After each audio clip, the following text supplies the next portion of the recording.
पांचवा प्रश्न वृंदा कर रही है। बड़ा भारी प्रश्न है वृंदा का।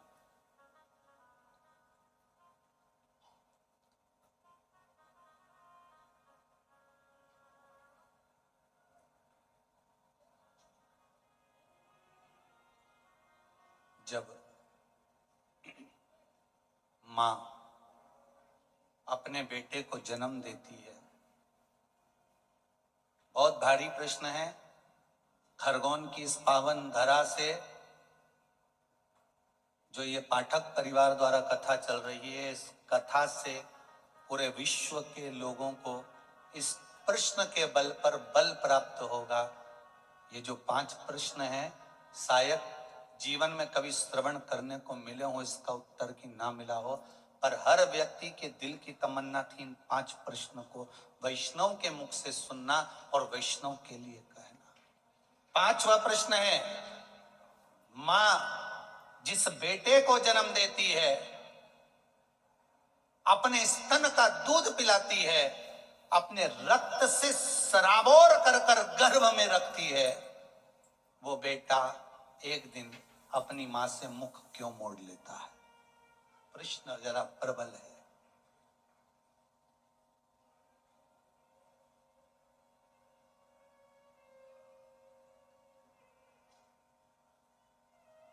थोड़ा भारी प्रश्न है और इसका उत्तर देवाधिदेव महादेव के सिवा कोई नहीं दे सकता, क्योंकि उनके बेटे ने भी मुख मोड़ लिया था। याद है आपको? जब गणेश जी महाराज प्रथम गिनती में आ गए थे और माता जगत जननी जगदम्बा ने भगवान शिव से कह दिया था, देवाधिदेव महादेव आपने गलती कर दी कि गणेश जी को प्रथम गिनती में कर दिया। तो देवाधिदेव महादेव ने कहा, इसने मेरी परिक्रमा करी, माता पिता की परिक्रमा करी, पृथ्वी की परिक्रमा के बराबर माता पिता की परिक्रमा को बताया, इसलिए मैंने इनको प्रथम गिनती में रख दिया। तब माता पार्वती जी बोली, गणेश जी चूहे पर गए थे, कार्तिकेय मोर पर गया था, गणेश जी ने चतुरता करी, अपने माता पिता की परिक्रमा कर ली, और एक बेटा जो मोर पर बैठकर परिक्रमा करने गया है वो आएगा तो दुखी होगा, आपने तो ये गलती करी। तो देवाधिदेव महादेव ने कहा, फिर करें क्या? इतने में माता पार्वती ने कहा देवाधिदेव महादेव से, भोलेनाथ आपने अपने पुत्रों के सम्मुख में एक गलती कर दी कि एक बेटे ने बुद्धि का परिचय दिया और उसको प्रथम बना दिया, और दूसरा बेटा अपने शरीर से परिश्रम कर कर परिक्रमा कर कर आ रहा है, उसको प्रथम नहीं बनाया। मैं आपसे आज एक वर मांगती हूं, अगर देना चाहें तो दे दीजिए। शंकर जी ने कहा, मांगो पार्वती, कौन सा वर चाहिए? माता पार्वती ने कहा, वर दीजिए, आप बिल्कुल भोले हो, आप बिल्कुल सरल हो, आपके बराबर दुनिया में कोई भोला हो ही नहीं सकता। कि बेटे ने तुम्हारी परिक्रमा करी और तुमने उसको पूरी तिजोरी की चाबी सौंप दी। बेटे ने परिक्रमा करी और तुमने उसको पूरी प्रॉपर्टी सौंप दी, पूरी जायदाद दे दी, और एक बेटा जो शरीर से परिश्रम कर रहा है वो नहीं दिख रहा।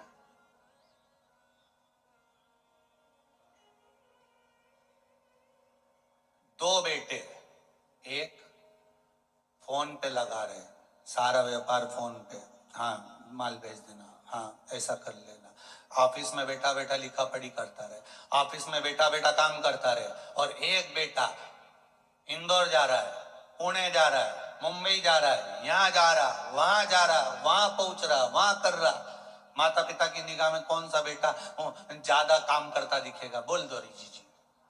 अरे बोलो बोलो, तुम तो बोल, पीछे बैठो तो निमाड़ी हो, यहाँ तो मिर्ची के लिए बोल दिए तो भाई बोलवा में कहीं जाए। तुम घबराना नहीं, तुम तो बोलो। सबको क्या लगेगा, ये बेचारा वहां जा रहा है, वहां जा रहा है, घर छोड़ रहा है, परिवार छोड़ रहा है, काम तो सारा यही कर रहा है, और दूसरा वो तो मोबाइल पर लगा। और एक अगर मोबाइल पर लगा हुआ है, बैठकर ऑफिस संभाल रहा है, वो भी अपना बुद्धि का परिश्रम कर रहा है, तो दूसरा भी चल फिर कर परिश्रम कर रहा है। परिश्रम में दोनों कम नहीं है, ये मां जानती है। इसलिए माता पार्वती ने कहा कि वो शरीर का परिश्रम कर कर आया और इसने बुद्धि का परिश्रम करा, तुमने प्रथम स्थान दे दिया।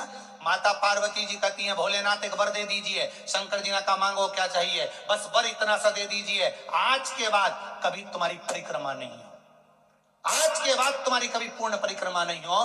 अगर कोई पूर्ण परिक्रमा करेगा तो उसका करा हुआ सारा पुण्य समाप्त हो जाएगा। शंकर जी ने कहा तथास्तु।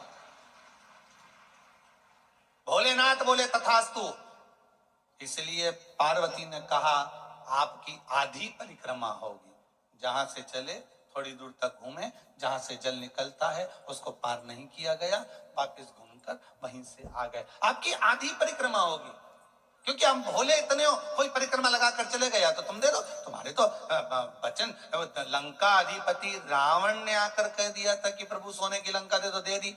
एक दिन उसने कह दिया पार्वती जी को दे दो, निकल ले जा जा।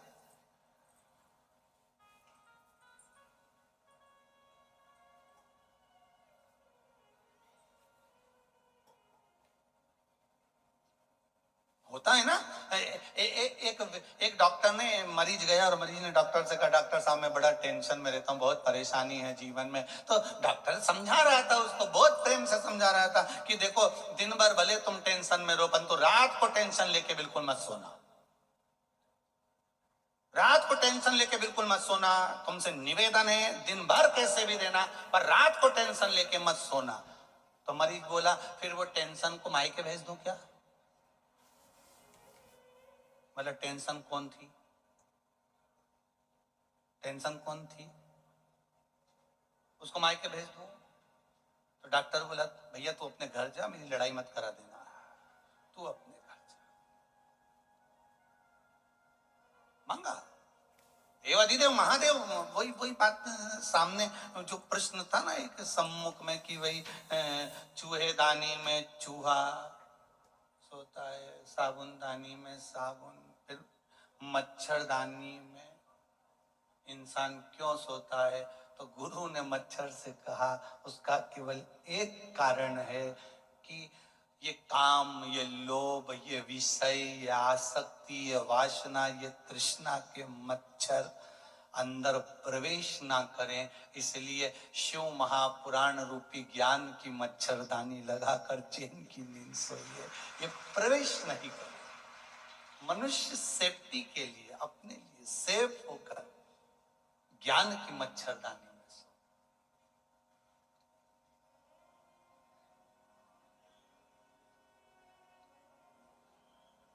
अब वर दीजिए मुझको कि आपकी कभी पूर्ण परिक्रमा नहीं होगी। शंकर भगवान ने कहा तथास्तु, मेरी पूर्ण परिक्रमा नहीं होगी, तूने वर मांगा है दे देता हूं।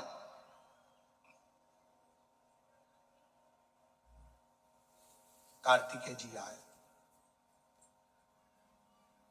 कहा पिताजी मैं परिक्रमा कर कर आ गया हूं।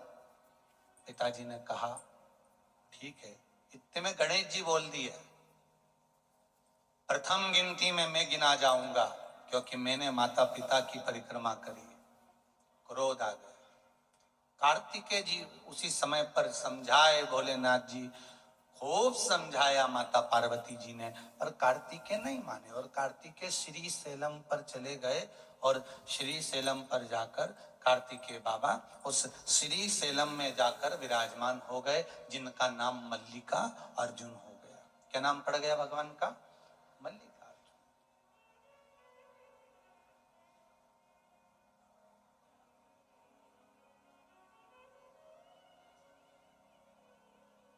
भगवान श्री मल्लिकार्जुन के रूप में विराजमान हो गए। अब देखो महीने में एक बार माता पार्वती और भगवान शंकर मल्लिकार्जुन भगवान को, भगवान कार्तिकेय को मनाने के लिए पहुंचते हैं। प्रत्येक महीने में भगवान शंकर और पार्वती वहां पहुंचते हैं कार्तिकेय जी को मनाने के लिए कि कार्तिकेय जी रुष्ट होकर चले गए। वही प्रश्न माता वृंदा कर रही है भोलेनाथ के सामने, भगवान नारायण के सामने। एक परम भगवदीय वैष्णव दूसरे वैष्णव से प्रश्न कर रहा है कि माँ जब बच्चे को जन्म देती है, माँ जब बेटे को जन्म देती है, तो बेटा अपने माता पिता से मुख क्यों मोड़ लेता है? उसका कारण क्या है? क्या कारण?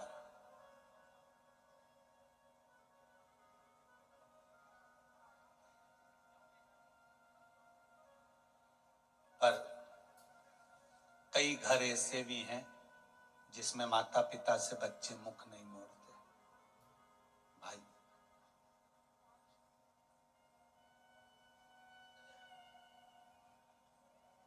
कई घर ऐसे भी हैं, आज भी कई घर ऐसे हैं, घर में एक व्यक्ति बीमार होता है और उसके लिए अगर खिचड़ी बनती है चावल की तो पूरे घर को खिला देते हैं, पूरे घर को। घर में एकादशी का व्रत एक का होता है, साबूदाने की खिचड़ी सब खाते हैं।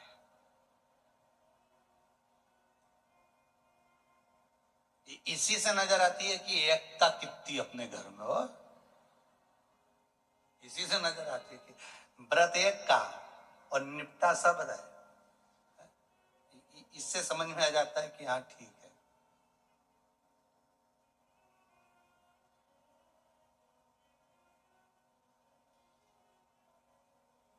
अब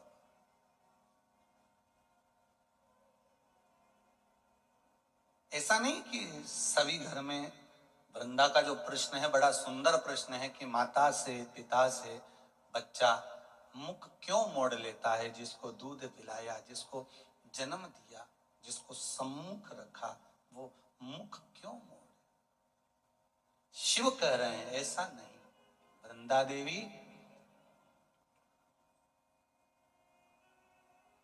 दो कारण हैं जिसके कारणवश घर में बेटे का जन्म होता है और उस जन्म का भाग माता पिता को प्राप्त होता है। दोनों बातों को अच्छे से समझ लीजिएगा कि घर में एक बेटा एक बहू आपकी सेवा कर रहे हैं और घर में अगर बेटा बहू आपकी सेवा नहीं कर रहे हैं तो उसका फल क्या है। माता वृंदा ने कहा कि माँ जब दूध पिलाती है, माँ अपना रक्त दे देती है, तो फिर बच्चे मुख क्यों मोड़ लेते हैं। शंकर जी कह रहे हैं सुनो वृंदा, ये गौ सेवा का भाग है। धेनुमानस में, गरुण पुराण में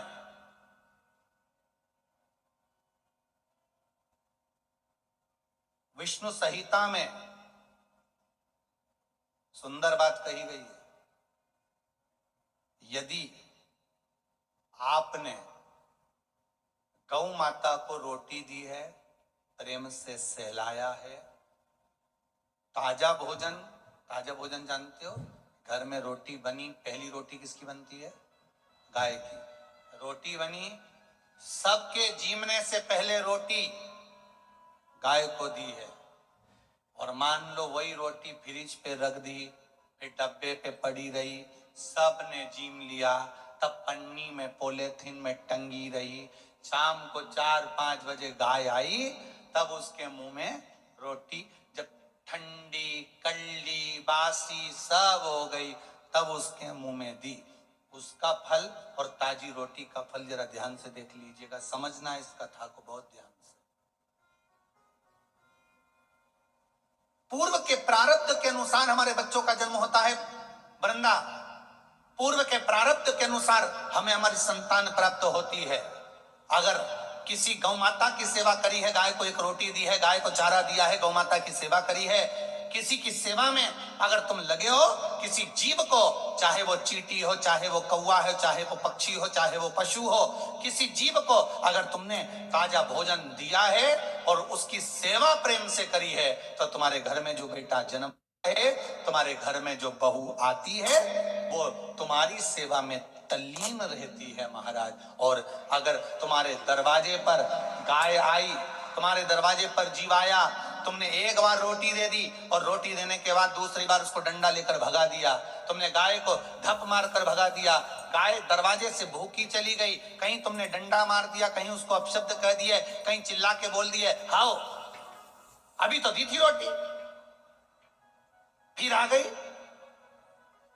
अब मत दे, क्या मना कर रही हूं ना, अंदर रख दे छोरा, बार बार रोटी देगा क्या, अभी दी तो थी। और घर में चिल्ला चोट करे, बड़बड़ाए, गाय को देखकर जब एक बार दे दी ना, बार बार देंगे क्या, जान दे उसको, या डंडे से भगा दे, या उसको पूंछ दबा के भगा दे, पानी डाल दे, जा उसको जो अंदर घर में गाय दरवाजे पर खड़ी है और एक बार रोटी देने के बाद तुम्हारा मुख बड़ बड़ बड़ बड़ करे, समझ लेना ऐसा ही बेटा और ऐसी ही बहू तुझे मिलने वाली है। जब तुझे रोटी देंगे तो बड़ बड़ बड़ बड़ करे, वही समझ। इसलिए होशियार हो जाओ खरगोन वालों। वो क्या बोलते, सावधान इंडिया, सावधान। फिर वही वाली बात आ गई, मत बुरे कर्म कर बंदे वरना पछताएगा, भगवान की आंखों से तू बच नहीं पाएगा, तू बच नहीं पाएगा। अरे ओ अज्ञानी मत करना दान। क्यों भटके भाई, किस लिए भटकना? अरे एक मीराबाई की सहेली ने मीराबाई से कह दिया था, मीराबाई की सखी बोली है, मीरा तेरे दादाजी तेरे परिवार वाले मालूम है तेरे को, वो राणा के साथ तेरा ब्याह कर रहा है, राणा के साथ।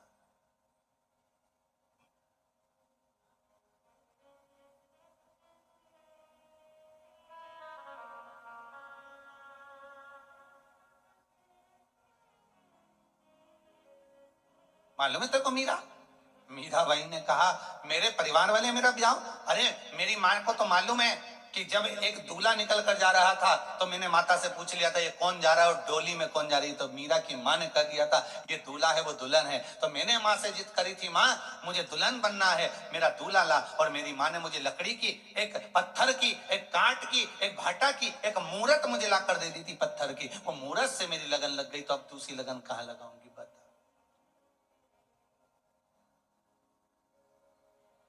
अब क्या?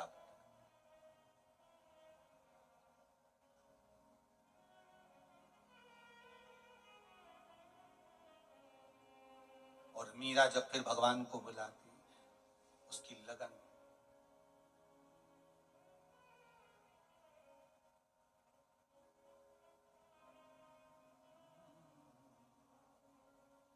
मेवतड़ी बुलावे थाने, मीराबाई बुलावे, आजा मनमोहन मीरा, मेवतड़ी बुलावे, आजा मनमोहन मीरा मेरे बुलावे, मीरा बुलावे तने तसी समझावे रे, आजा मनमोहन मीरा, मेवतड़ी बुलावे, आजा मनमोहन मीरा। आओ उसे दोनों हाथों से,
मनमोहन मीरा मेवतड़ी बुलावे आजा मनमोहन मीरा मेवतड़ी बुलावे मेड़ता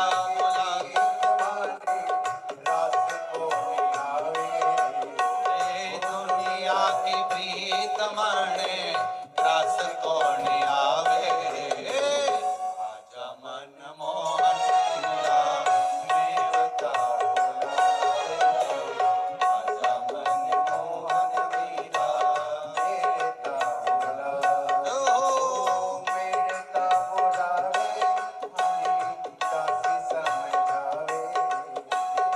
मेड़ता बुलावे तने बासी समझावे आजा मनमोहन मीरा मेड़ता बुलावे आजा मनमोहन मीरा मेड़ता बुलावे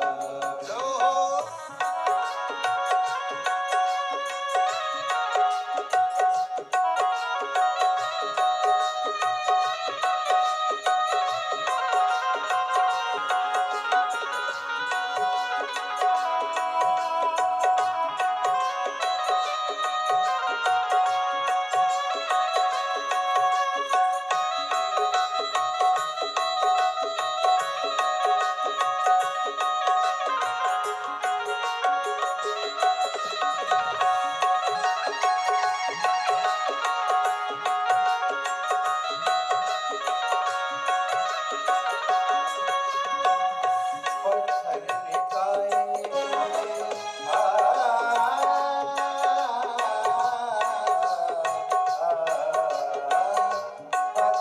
निकाये खोजे बोला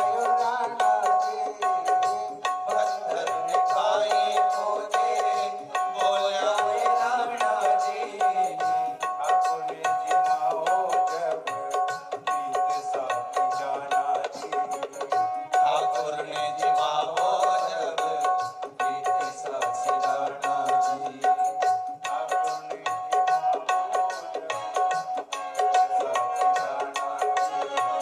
ठाकुर ने जिमाओ जब सिद्ध साथी जाना जी छोटी कपटनी बातें वो छोटी कपटनी बोले दाग को लगावे आजा मनमोहन मीरा मेवतड़ी बुलावे आजा मनमोहन मीरा मेवतड़ी बुलावे मेड़ता बुलावे थाने दासी समझावे मेड़ता बुलावे धने मीरा समझावे आजा मनमोहन मीरा मेड़ता बुलावे आजा मनमोहन मीरा मेड़ता बुलावे आजा मनमोहन मीरा मेड़ता बुलावे आजा मनमोहन मीरा मेड़ता बुलावे आजा मनमोहन मीरा मेड़ता बुलावे हर हर भाव अगर शुद्ध है तो जैसे पत्थर की मूरत में से मीरा भगवान को प्रकट कर लेती है उसी तरह शिव महापुराण की कथा कर रही है आपके द्वारा किया गया सत्कर्म आपके द्वारा किया गया सुंदर भाव आपके घर में संतान के रूप में वो प्रकट होकर आ जाती है। सबको समझ में आया ना? पांचवें प्रश्न का फल बेटा बहू मुख क्यों मोड़ लेते हैं? बेटा बहू मुख क्यों मोड़ लेते हैं? कारण क्या है? उस कारण को हमें समझना, उस कारण को हमें जानना। कारण क्या हो सकता?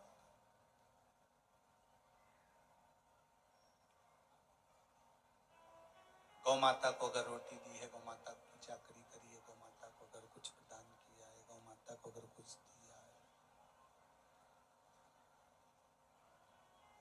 प्रेम से आपने गौ सेवा को तत्पर माना है तो घर में जो संतान होगी ना वो भी सुख देने वाली।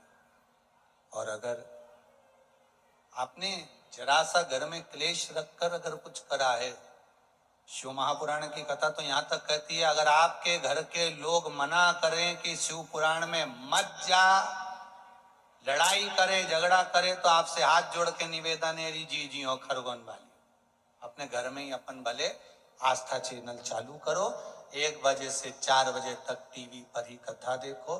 टीवी चलाने को भी मना करे तो मोबाइल पर देख लो, और मोबाइल चलाने को भी मना करे तो श्री शिवाय नमस्तुभ्यम घर में बैठ के जपते रहो, भगवान का स्मरण